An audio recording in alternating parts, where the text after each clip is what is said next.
اللهم بارك على محمد وعلى آل محمد।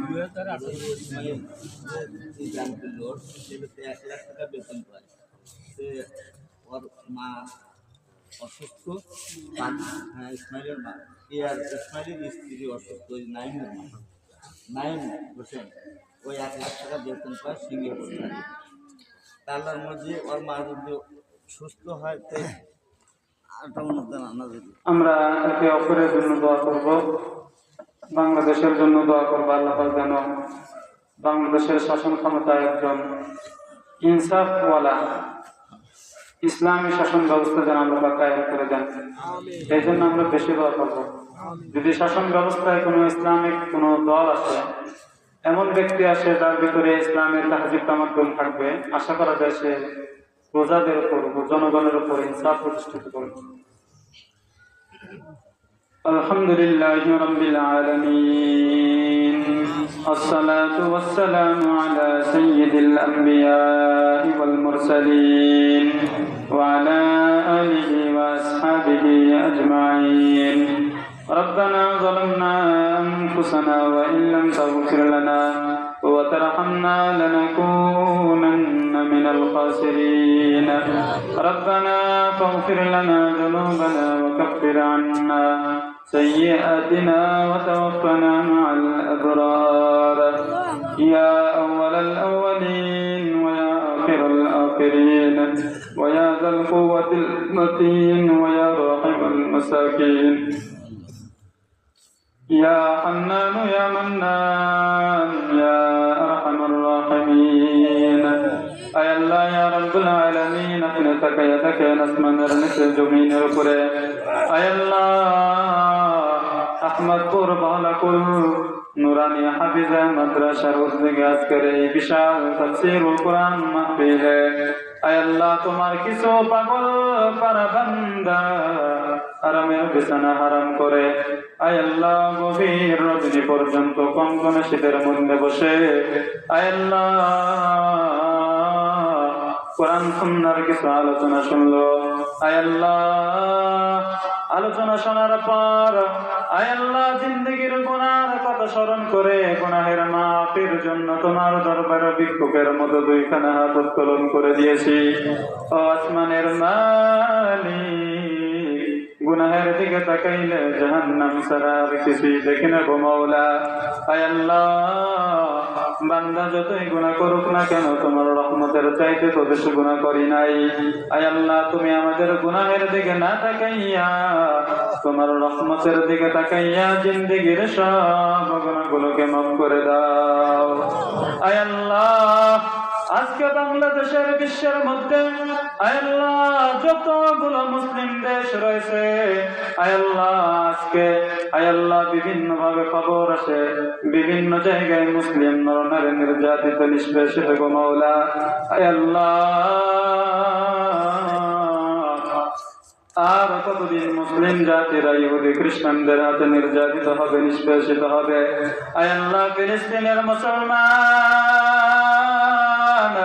আফগানিস্তানের মুসলমান, আয় আল্লাহ ফিলিস্তিনের মুসলমানদেরকে বিশেষ করে তুমি হেফাজত করো। আয় আল্লাহ কখনো তাদেরকে আগুনে পুড়ে হত্যা করা হয়, আয় আল্লাহ কখনো তাদের মা বাবার সামনে তাদের কলিজার টুকরা সন্তানকে আগুনের মধ্যে নিক্ষেপ করা হয়। আয় আল্লাহ কখনো কলিজার টুকরা সন্তানকে মা বাবার চোখের সামনে গুলি করে হত্যা করা হচ্ছে। ও আসমানের মালিক, আজকে আমরা যারা বাবা হয়েছি, আমরা যারা মা হয়েছি, আমাদের সামনে আমাদের কলিজার টুকরা সন্তানগুলো শব্দ বললে আমাদের সহ্য হয় না। মা বাবা দৌড়ায় যে জড়ায় ধরে বলে রে সন্তান তুই বুঝি কত বড় ব্যথা পাইলি, বল কোথায় ব্যথা পাইলি। আজকে মা বাবার সামনে সন্তানের ওফ শব্দটা সহ্য হয় না। আয় আল্লাহ, কেমন করে ফিলিস্তিনের মা বোনেরা আয় আল্লাহ তাদের চোখের সামনে তাদের বাচ্চাকে যখন আগুনের মধ্যে নিক্ষেপ করতেছে তারা সহ্য করতেছে। আয় আল্লাহ, তাদের চোখের সামনে যখন গুলি গুলি করে হত্যা করে ফেলতেছে তারা কেমনে সহ্য করতেছে। আয় আল্লাহ, আয় আল্লাহ, আপনি কুদরতি ভাবে ফিলিস্তিনের মা বোনদেরকে হেফাজত করো। আয় আল্লাহ, ইহুদি বেঈমানদের হাত থেকে মুসলিম জাতিকে আপনি হেফাজত করো। বিশ্বের যত জায়গায় মুসলমান জাতি বসবাস করতেছে তাদেরকে হেফাজত করো, তাদের জান মাল ইজ্জত আবরুকে হেফাজত করো।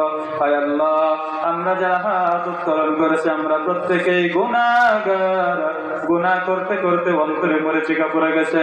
আসমানের মালিক, আমাদের দিলের মধ্যে গুনাহের ঘৃণা তুমি পয়দা করে দাও, নেক কাজের আগ্রহ দিলের মধ্যে বাড়ায় দাও। আয় আল্লাহ, গভীর রজনী পর্যন্ত যারা বসে বসে তোমার আলোচনা শুনলো, আয় আল্লাহ, এদের মধ্যে যারা অসুস্থ আছে সুস্থতার নিয়ামত দিয়ে দাও, যারা ঋণগ্রস্ত আছে ঋণ পরিশোধ করার তৌফিক দাও। আয় আল্লাহ, বিশেষ করে যে মাদ্রাসার মাহফিল আজকে এই মাহফিলকে কবুল করে নাও। আয় আল্লাহ, মুসলিম মাহফিলের উসিলা করিয়া আয় আল্লাহ পুরা এলাকাবাসীকে তুমি মাফ করে দাও। আয় আল্লাহ, বিশেষ করে মাত্র মাদ্রাসাকে কবুল করে নাও। মাদ্রাসার সার্বিক জরুরত তোমার গায়বী খাজানা থেকে পূরণ করে দাও।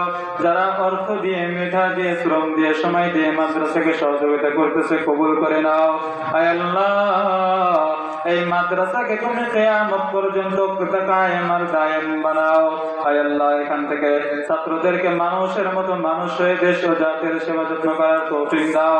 আয় আল্লাহ, আজকে 2 দিন ব্যাপী মাহফিলে আয় আল্লাহ যে মানুষগুলো তোমার নবীর ঘরে দান করলো তাদের দানকে কবুল করে নাও।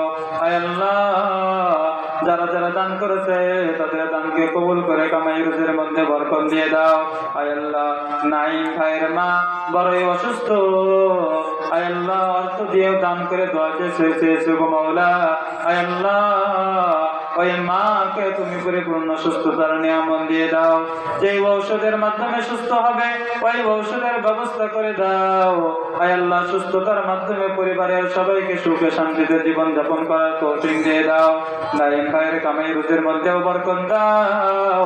আয় আল্লাহ, প্রবাসে থাকে সুস্থতার নিয়ামত দিয়ে দাও। যত ধরনের বালা মুসিবত আছে সব ধরনের বালা মুসিবত থেকে হেফাজত করো।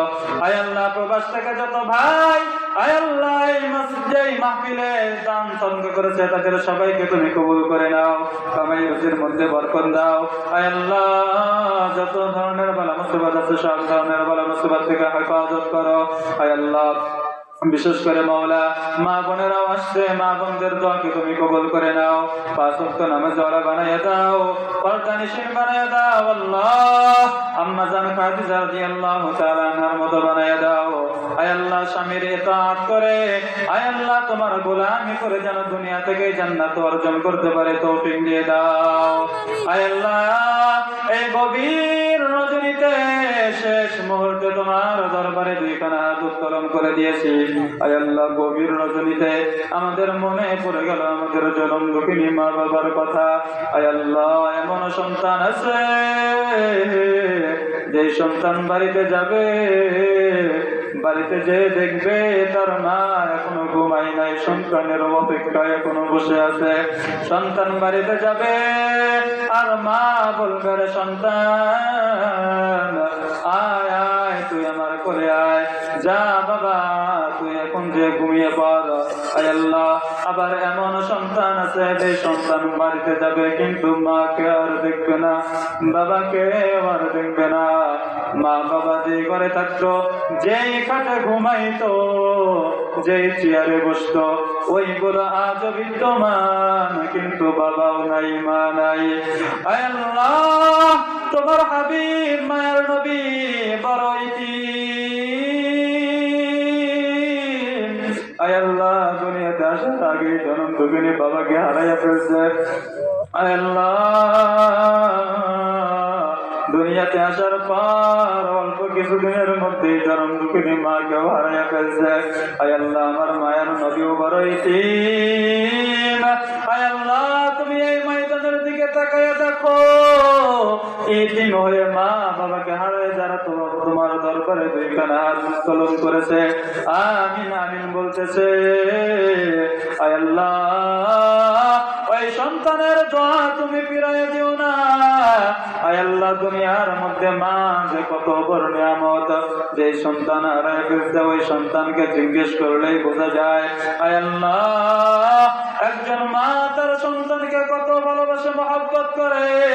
আয় আল্লাহ, সন্তান যদি প্রবাসে চলে যায়, দেশের বাইরে থাকে, ওই জনম দুঃখিনী মা ঘরের মধ্যে রকমারি খানার আয়োজন করার পরেও মা কোনোদিন সন্তানের কারণে মুখে দিতে পারে না। স্বামী যদি বলে, এই স্ত্রী আমার, আমরা সবাই খাইলাম, তুমি কেন খাও না? স্ত্রীর জবাব দেয়, ও স্বামী আমার, না জানি আমার উপরে যা টুকরো সন্তান বিদেশের বাড়িতে কি খাইতেছে না খাইতেছে, আমি মা সন্তানের কথা স্মরণ করে আমি মা খাইতে পারি না। আয় আল্লাহ, দুনিয়ার মধ্যে মাঝে কত বড় নিয়ামত, 10 দিন 10 মাস গর্ভে ধারণ করেছে আল্লাহ। আয় আল্লাহ, মা ঘুমাইছিল, আমি পেটের মধ্যে লাথি মারার কারণে মা ঘুম থেকে জাগ্রত হয়ে গেছে, বসে বসে কান্না করেছে। আমরা যেদিন দুনিয়ার বুকে আসলাম, মা বেহুশ করে জমিনে পড়ে গিয়েছিল। এমন বহু মা সংবাদ পাওয়া গেল, সন্তানকে দুনিয়াতে পাঠানোর জন্য নিজে এই দুনিয়া থেকে বিদায় হয়ে গেল।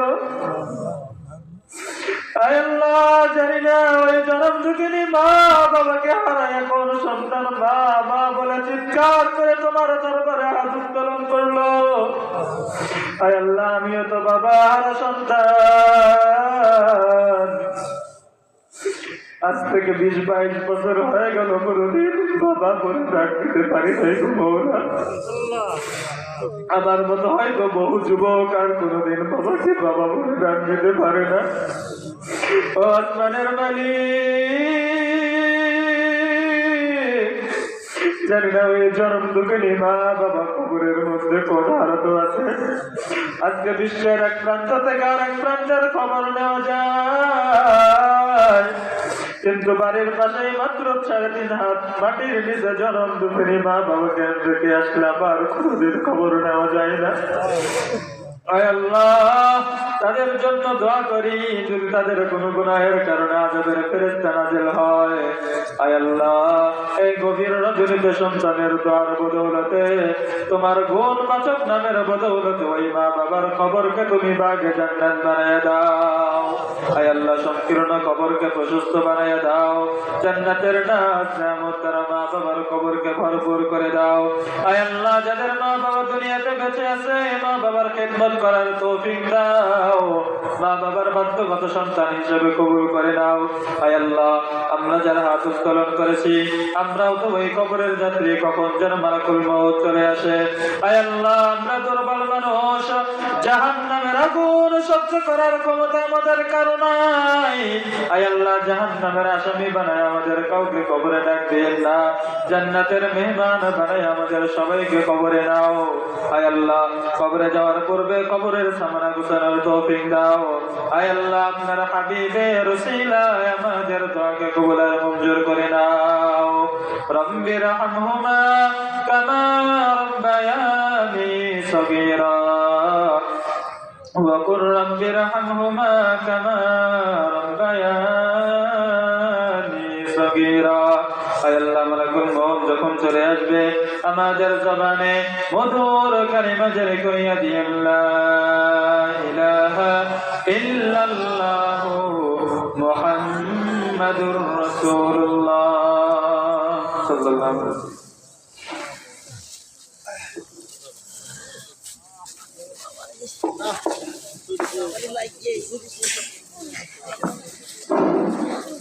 একটি বিশেষ ঘোষণা, আগামী 9 জানুয়ারি আগত গাইঘাটা পশ্চিমপাড়া যুব সমাজের উদ্যোগে পবিত্র তাফসীরুল কোরআন মাহফিল অনুষ্ঠিত হইবে ইনশাআল্লাহ। সেই তাফসীরে প্রধান বক্তা হিসেবে ওয়াজ ফরমাইবেন সুদূর নারায়ণগঞ্জ থেকে আগত হাফেজ মাওলানা মোহাম্মদ আতাউর রহমান মাহজি। ওখানে প্রধান অতিথি হিসাবে আগমন করবেন চরমরাই ইসলামী আন্দোলন বাংলাদেশের টাঙ্গাইল জেলা শাখার জয়েন্ট সেক্রেটারি মোহাম্মদ আদিল মিয়া।